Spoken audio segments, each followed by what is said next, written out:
এটি দেখুন, এটি হলো রামভুটান। এই যে দেখেন রামভুটানগুলো, উপরের খোসাটি ঠিক কদম কদম ফুল যে আছে ঠিক সেরকম।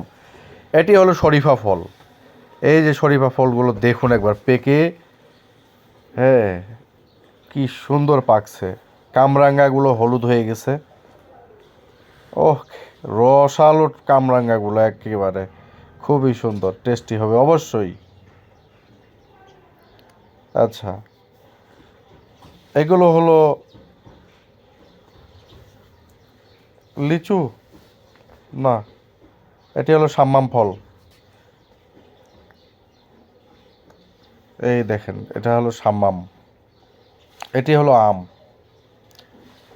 প্রত্যন্ত পাহাড়ি অঞ্চলে এভাবেই তারা এই আমগুলো ওই পাহাড়ের উপর থেকে সমতল ভূমিতে নিয়ে আসে।